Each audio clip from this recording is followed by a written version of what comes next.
Hi, everybody. Today I'm going to teach you about a very important skill that's going to help you become more relaxed and more yourself. And ultimately, it's going to help you experience more joy and more fun while you're hosting. I've always really enjoyed hosting in my personal life. And in recent years, I've been doing it professionally as well. So I host nature immersive retreats, leadership and team building workshops and gatherings of all different sorts. So I've had the opportunity to study this in a practical way and improve more and more over the years. Now I'm far from perfect, but like you, it's something I really care about and am fascinated by. And I've noticed something with each experience. I've noticed something important. If we put the planning and the logistics aside, so careful planning aside, the success of these gatherings actually hinges on the mood I'm able to create through how I'm showing up and the rapport I'm able to build with my guests, either on my own, if I'm the sole host, or more frequently with my co-host. So it's really all about the mood, the environment that we create together. Also, I grew up here in Greece, and hospitality values are a huge part of the culture here. So through my whole life, I've been around people that are incredibly good at hosting and not in a performative way, in a very genuine way, which is what we're always after. So I know a thing or two about a thing or two when it comes to good hosting and finding your natural hosting energy, which is the title of this video and what we'll be exploring together here. So I want to start by sharing a quick story with you. It's more of a moment, really, and that moment happened during the first professional retreat I hosted a few years back. So it was the first day of the retreat, and I'd personally picked up all the people from the airport that morning in a big rental van. It was very exciting. Um, Everything was feeling really good. My guests were all smiles and excited to be there. The conversation was flowing. I was feeling good, happy, energized, and relaxed. All good.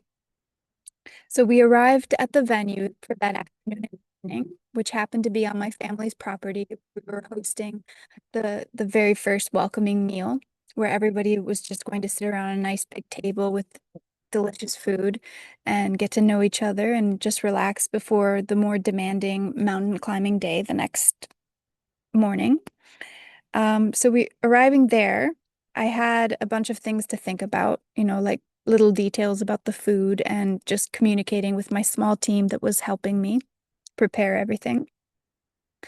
And I started to feel stressed, not because anything was wrong, just because of all those little things.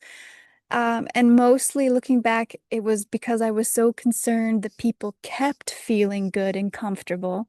And because I knew a lot of them didn't know each other. So I just kind of felt the need to be there and in a way kind of control the atmosphere.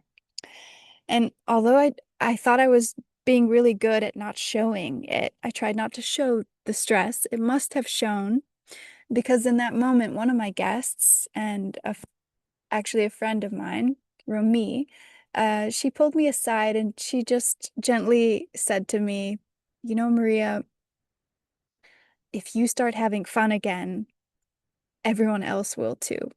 So everyone else will start having more fun when you start having fun. And that really stuck to me because essentially what she was saying is you want people to feel happy, then feel happy. You want people to feel relaxed, at ease, comfortable, laid back, then you need to be all those things because as the host, you set the tone. And that moment with Romy really shifted something for me. It made me start paying attention, not just to what I was doing, but to how I was being when I hosted. Because hosting isn't just about the logistics and the planning, it's about your presence. And the way we show up really changes everything. To make this clearer for you, I want you to picture two different scenes. First, imagine you walk into the perfectly arranged, posh setting almost like a wedding venue or something like that. Everything is flawless, polished, beautifully done. The host greets you with a really friendly smile. She takes your coat, places a drink in your hand, even introduces you to someone so that you're not sort of left there standing alone. And then she turns her attention elsewhere to the next guest or something like that. So it's all very smooth, but you can't help but feel like an item mechanically checked off of a checklist. You don't really feel like a person. She's not really with you. She's preoccupied, being thorough, professional, and taking care of every little detail. And though everything looks right, you sense that you're more of a task being completed rather than a person, a guest being welcomed. So now contrast that with this second image, the second scene. A chaotic garage, someone's legs peeking out from underneath the car, and you've popped in unexpectedly. And when you make yourself known, you're greeted by a surprise but deeply welcoming tone. Your unprepared host stands up and checks in with you. And without a rush, he brushes his hands clean and seamlessly guides you over to a corner in the garage where there's some chairs and maybe a coffee pot. And as you're chatting back and forth, um, pours you a cup of coffee, and you somehow have a little snack in your hand as well, maybe a handful of cashew nuts. Um, Suddenly you feel at ease, cared for, like you belong. And people like that seem to have this gift of making you feel instantly at home, welcomed, at ease, feeling relaxed and taken care of on many levels, which is a very, very, very good feeling. It really sticks with you. And as you probably already know, people might not remember what you've said to them, what you've done even, but they'll always remember how you made them feel. There's actually a name I like to use for this quality. It's what I call um, generosity of presence. So it's not about having the perfect setup or checking every box. It's about being there fully as yourself in a relaxed, welcoming way. And when you can offer that to others, they feel it immediately. And now, if you're watching this, you're likely someone that's in love with hospitality and hosting. You're charmed by it and really admire people who do it really well. You're striving to be a generous host, and you might even be putting a lot of pressure on yourself to get better at this. You may feel to some degree like you just don't have the knack, that talent, but yet you're drawn to it all the same. If you're anything like I used to be, your first impulse might be to look outside yourself for examples, people that you can tell are really good at hosting. What is and what is it that they're doing so well? I want you to bring someone to your mind right now, someone you may have experienced as a host that stands out to you in a positive way. What is it about them? Really think about them.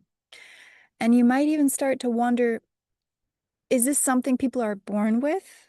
And you either have it or you don't? In my opinion, the answer is yes and no. I think yes, the desire to share, to include, to connect, to make people feel good and at ease, that generous spirit is likely something innate, something that you're born with. Um, the skill the skill that it often entails to do that smoothly, the skill of juggling and flowing with ease, multitasking, things like that, is something most people perfect through repetition and familiarity. So the more you do something and the more comfortable and familiar you are with your surroundings, the easier it is to remain present with the people you're with. So you may have the desire, but your execution at times could be a bit mechanical or awkward or chaotic and end up transmitting stress instead of ease. And if this is you, don't fret, okay? But let's go back to those people that you know who are really good at hosting. What do they have in common, really? And if you want, you can let me know in the comments sections. I'd really love to hear. What I've learned is that at the base of it all is the person's ability to be relaxed and themselves completely present. Anytime that I've felt that people are happy to be around me, it's been because I was being myself in a relaxed, natural way. No self-consciousness, just feeling good in my body and soul in that moment and open and welcoming towards others. When you're very familiar with your own space and relaxed in it, it gives others the permission to also feel at ease, comfortable, and relaxed. Your relaxed presence is the permission slip. It sort of tells people you're safe here. You can breathe, you can exhale. And just to be clear, being relaxed doesn't mean being aloof or indifferent. It's the opposite, actually. It's what allows you to really take care of your guests, not by controlling everything, but by being present with them. It's what allows you, it's that generosity of presence. Most of us don't do that most of the time, and most of us don't do that most of the time. And we're rarely on the receiving end of such generosity of presence, too. Most of us don't do that most of the time, and we're rarely on the receiving end of such generosity of presence, which is why we notice it when, when we do encounter it, right?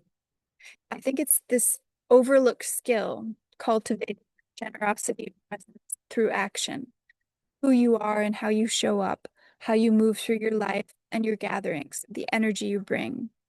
That is what matters most. Another thing I want to stress is that everyone is different. So honor your unique hosting energy. Don't try to be anybody else. It often doesn't work anyway, and if it does, eventually it'll drain your energy and your spirit. So definitely prepare, plan, and when the moment comes, let go and be present. Remember, you have fun, everyone else will too. So if you'd like some extra support in connecting with yourself in that way, I've created a free self-paced workshop. It's designed to help you slow down, turn inwards, and get clarity on your next best steps. Because when you feel more grounded and connected to yourself, your natural hosting energy flows much more easily. You can find the link below if you'd like to explore that. And remember, you don't need a big event to practice this. Remember the guy in the garage. You can start small, sharing a meal, welcoming a friend, even in daily interactions. Every time you show up with this generosity of presence, you're strengthening it bit by bit. It becomes more natural, more fun, and more joy. So really want to encourage you to host because we need togetherness. Most people are going through so much, they don't have the energy or the will to extend a hand in friendship or, you know, they're not willing to host. So if you have that desire planted in your heart, please listen to it. You have that strength of spirit, so follow it. Keep nurturing it. We need you. The world needs more generous and present people, more connection. You know, we live in these systems that have trained us to become somewhat selfish.